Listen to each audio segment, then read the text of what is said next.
Oke teman-teman, ini sekarang kita berada ini di lokasi kebun milik kawan ini. Kebetulan ada sesuatu yang perlu kami tunjukkan ini, dan mudah-mudahan dengan menonton video ini kita bisa sadar bahwa ada sesuatu hal yang sangat mempengaruhi pertumbuhan kelapa sawit kita selain proses pemupukan teman-teman. Nanti di video kali ini kita akan langsung bahas. Kebetulan beliau ini juga ada di lokasi ini.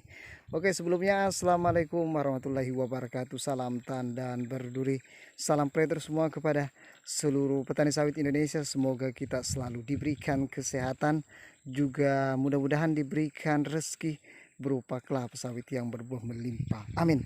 Oke, teman-teman, kita sudah berhadapan dengan salah satu pokok kayu gamal ini, di mana baru saja dilaksanakan proses penumbangan ini. Dan memang ternyata kelapa sawit yang kita tanam atau di masa-masa TBM itu tidak boleh sama sekali bernaung. Dan inilah salah satu contohnya teman-teman ini. Di bagian sini pertumbuhan kelapa sawitnya itu agak lambat teman-teman, karena dia posisinya berdaun. Nah itu beda dengan yang di sebelah sana, itu sudah terang, jadi pertumbuhannya lebih bagus teman-teman ini. Makanya beliau ini mau tidak mau melakukan proses penumbangan ini, walaupun ada sedikit kelapa sawitnya yang kena, tapi inilah salah satu jalannya teman-teman ini. Jadi ini adalah salah satu renungan untuk kita ketika kita ingin menanam kelapa sawit. Usahakan posisi kayu-kayu, baik itu kayu gamal yang berpotensi untuk menaungi kebun kelapa sawit kita, itu kita tumbang dulu, kita bersihkan dulu, baru kita menanam kelapa sawit.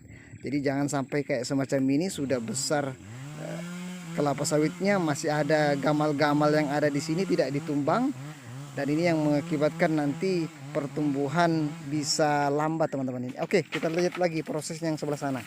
Ini kebetulan beliau ini sedang melakukan proses penumbangan lagi yang sebelah sana. Mungkin di tempat teman-teman semua ini ada juga yang mengalami hal semacam ini. Karena di sini awalnya teman-teman ini adalah tempat kebun lada. Kan kalau kebun lada itu ada gamalnya untuk sebagai pelindung.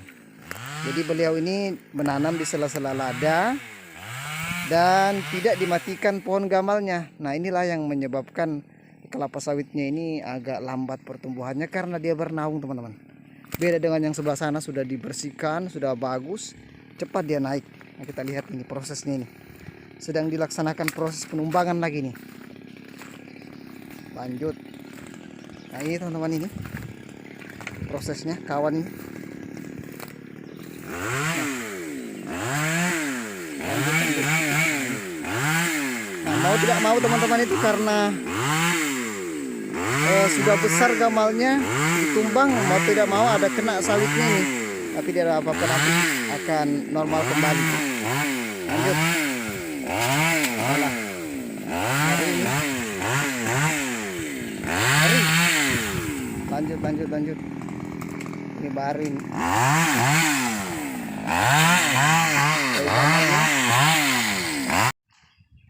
Oke teman-teman, ini sudah ditumbang, ini tinggal dibersihkan ini yang mengenai kelapa sawit ini. Kenapa enggak kasih racun aja? Enggak bagus kah?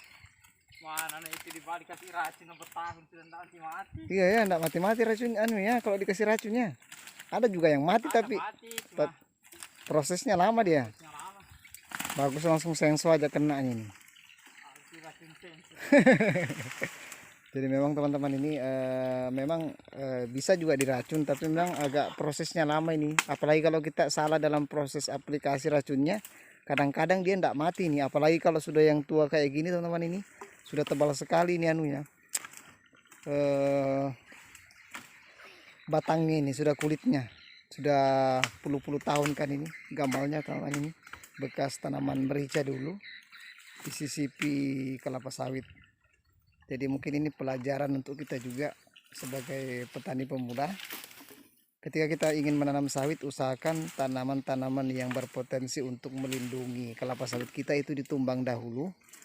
Setelah itu baru kita tanami sawit. Jangan sampai semacam ini, karena ketika sudah besar kelapa sawitnya kita mau tumbang, ya mau tidak mau nanti akan ada kena semacam ini. Tapi tidak apa-apa teman-teman, ini tidak akan mati ini, karena nanti dia akan tumbuh kembali teman-teman tunasnya.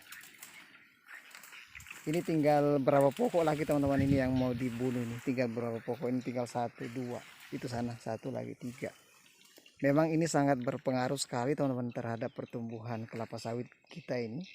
Apabila dia mendapatkan 100% cahaya, otomatis nanti akan cepat pertumbuhannya. Nah sebaliknya kalau kebun kita itu dalam kondisi gelap, biasanya batangnya kecil, pertumbuhannya juga akan semakin cepat tinggi dia teman-teman ini.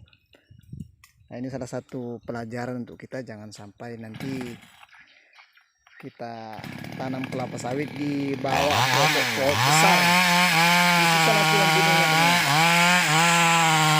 Nah ini prosesnya lagi nih, lanjut lagi nih teman-teman, ada yang menghalangi. Ini masih ada lagi 1 batang ini yang tangkai yang kedua, ada sana lagi 1, ini lagi sana 1. Ngeri nih. Oke, mungkin itu teman-teman sebagai sharing informasi kepada kita semua tentang salah satu hal yang menyebabkan pertumbuhan kelapa sawit kita ini terganggu atau lambat karena berada di pohon-pohon yang rindang di sekitarnya teman-teman ini.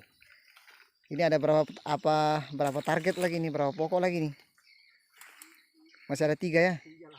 3 lagi nih. Yang ini teman-teman yang paling sana, yang paling besar itu. Target utama itu. Mau diracun tapi itu prosesnya lambat itu kalau diracun lagi.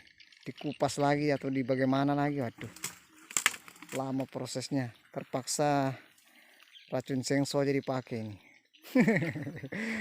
Oke teman-teman, ini mungkin itu sedikit informasi tentang bagaimana proses perawatan kelapa sawit, yang tentunya juga ini sebagai pelajaran untuk kita bagaimana supaya pohon-pohon yang besar bisa kita bunuh sebelum kita tanam sawit. Assalamualaikum warahmatullahi wabarakatuh. Terima kasih.